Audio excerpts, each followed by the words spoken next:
Hi, it's time for another verb of the day. Today's verb is dangle. Let's take a moment and look at some of the definitions or the ways that we use this verb.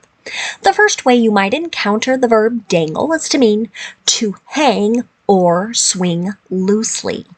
So I thought for this first definition, it might be helpful to have a picture. So in the bottom right-hand corner of the screen, you can see someone who appears to me to be sitting on a dock, right? And their legs, we might say, are dangling. They're hanging loosely, right? They're not touching the water. They don't appear to be in it, but just kind of hanging loosely above. So that's one way you'll hear this verb used. Connected to that is the second definition, to keep hanging in uncertainty. So with this second definition, this one maybe I can't really use a picture for, but it's that same sort of feeling that something is just hanging there. But usually it has to do with someone's decision. There's some lack of clarity about like what the next step is on something, right? And so we're just kind of hanging loosely, waiting either for a decision or for something else to happen. A third way the verb dangle gets used can mean to offer something as an enticing incentive to someone, right? So sometimes with this, maybe you've seen pictures, right, of someone hanging a carrot, right? And the idea is it's supposed to entice a person or maybe an animal to do something. But an incentive could also be extended to someone in order to get them not to do something as well. So here, it's that idea of something positive being offered, right? Either to get someone to act a certain way or to prevent them from doing something. For now, you should know that dangle is a regular verb. If you want to make the progressive form of our verb, what you're going to do is drop the E and then add ing. That forms dangling. The past tense and the participle forms of our verb can be made by just adding the letter D, since this verb already ends in an E. Now our base verb, dangle, ends in a voiced L sound. This means our past tense ending is just going to make a D sound, and we're not going to add an extra syllable as we say it. So the past tense and the participle forms of the verb should sound like this: dangled, dangled. Now, there are two phrasal verbs that you might encounter. What you're going to notice is both of these phrasal verbs tie back to that third example, or the third definition we were just talking about moments ago. So you might hear to dangle before. Again, we're trying to entice someone with something. An example of this might be, you can dangle a day off before him, but it's going to take a lot more for him to agree to a schedule change. Right? So here's that enticing incentive, right? You're trying to get somebody like, look, you'll get a day off if you agree to this schedule change, right? So you're trying to get them to say, sure, I'll switch my hours on these particular days for that reward. Okay? But as the sentence indicates, this person is not easily enticed. Now, a second phrasal verb you might encounter is to dangle in front of. Again, same meaning here. We're trying to entice someone, to incentivize them to act in a particular way. An example of this: she was dangling the cash in front of them in hopes of getting them to agree to clean the garage, right? So again, kind of like, hey, here's this incentive. If you do this thing for me, right, this is what I'm going to do. And again, sometimes in life, these types of things work. Sometimes they don't. Now, let's move on and practice our verb of the day in a couple different verb tenses. Today, we'll practice the present perfect and the simple future. Let's start with the present perfect. We can use this verb tense to describe a couple of different actions, or the timing of different actions. Sometimes we use it to talk about completed actions, particularly when they are completed at an unknown point in the past. So we might not know, did this action happen yesterday? Did it happen 5 years ago? And it might not matter. But we can also use this verb tense to talk about an action that started in the past and is continuing into the present. In order to make present perfect sentences, you'll notice we have 2 P's to the name of our verb tense. That's going to help us remember we need 2 parts to make our verb. And this is a verb tense where we need to pay attention to our subjects. If the subject is I, you, we, or they, use have and then the participle form of the verb. But if the subject is he, she, or it, use has and then the participle form of the verb. Let's take a look at an example. The threat of nuclear war has dangled over humankind for 80 years. Okay.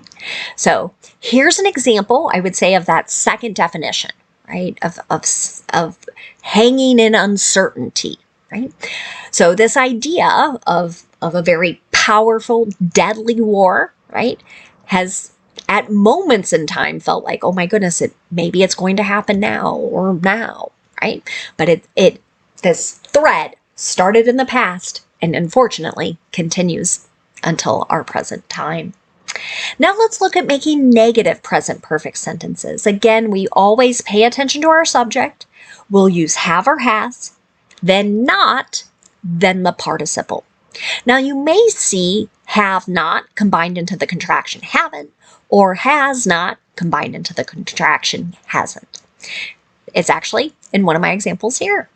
The companies haven't dangled even the smallest amount of information about the new products that will be unveiled at the trade show.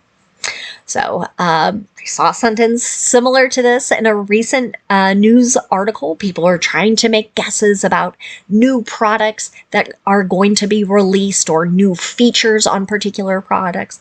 And this person was kind of saying, like, we're all uncertain. We don't even know. We haven't gotten any clues about what's going to be part of these new products. Now, let's take a look at making a yes or no question in the present perfect. To do this, start with either have or has. Whichever form matches our subject, that subject comes next. Then you want to use the participle form of the verb. Here's another example. Has the team dangled any draft picks in their trade offers?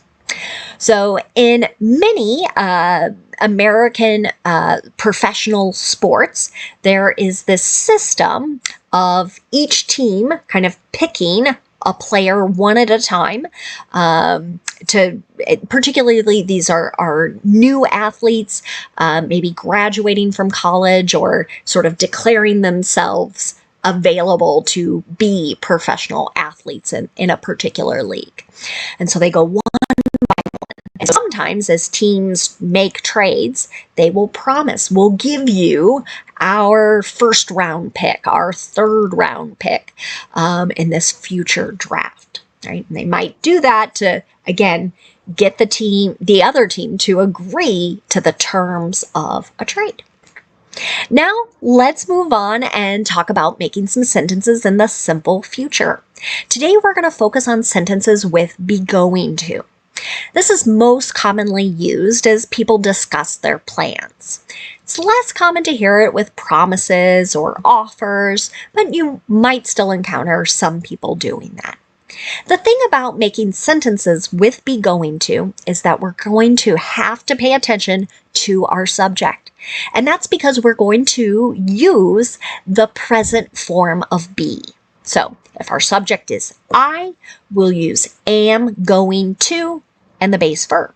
But if the subject is you, we, or they, we'll use are, A-R-E, going to, and the base verb. Finally, if our subject is he, she, or it, we'll use is, going to, and then the base verb. Let's take a look at an example. We're going to dangle the bait in front of the shark once the trap has been set. Okay, so here, that's that enticing thing to maybe get the shark to come out of the water, to swim in a particular area. We don't, I mean, maybe the person's trying to catch one. That seems scary, but again, that idea of something is hanging down or trying to draw in a shark here. And clearly, they're discussing a plan, right? You want to be very well organized if you're doing something as dangerous as this. Now let's look at making sentences in the negative in the simple future. To do this, again, we pay attention to our subject. We use a present form of be, then not, then going to, and the base verb. Here's another example. We aren't going to dangle any bribes in front of them. Okay, so again, maybe we're hoping to get a group of people to act in a particular way, but here someone is discussing a plan not to try and usually that word bribe suggests that something is illegal as well. So we're not going to break any laws. That is the plan here. Finally, if you want to make a yes or no question in the simple future, start with the present form of be, then you're going to have your subject, and then going to in our base verb. Here's my last one. Is the cruise ship's newest ride going to dangle passengers over the ocean? Right? So again, it's that idea of kind of being suspended and sort of loose. And I think actually this does happen on some incredibly large cruise ships where they have kind of amusement park like rides. And so they might kind of take you out, let you hang over the ocean for a bit of a thrill. Now, let's spend a moment talking about some words that are related to our verb dangle. And the first word we're going to discuss is just the noun form of the word. So the noun dangle, you'll notice, has the exact same pronunciation and the exact same spelling. When we use this word as a noun, we really are talking about that action of dangling or hanging loosely. An example of this. The blossom sat on a dangle of pink flowers. Right? So maybe this is some type of decoration, but I am envisioning something that is hanging down, right? So we're not talking about pink flowers growing up out of the ground, but maybe they've been cut and attached to something and now are hanging down. One last word you might encounter, it's the adjective form, dangling. So when this gets used as an adjective, it's usually describing someone or something that is hanging or swinging loosely. One way you might hear it used would be something like this. I've always loved wearing dangling earrings, right? And I tried to be mindful to actually pick, right? Here is something that is hanging from my earlobe, and as I move, right, it swings or moves. Now, I will note that in case you're a jewelry fan, or this is a word you are thinking, I can use this a lot, sometimes you just hear the earrings called dangles as well. So might hear it used, but again, it's something generally coming off one's earlobe, and the idea is the thing can move kind of freely or bounce. You might hear that as well. So I hope today's verb has been helpful to you. I really appreciate everyone who watches and leaves comments. Thank you so much for watching. Have a great day.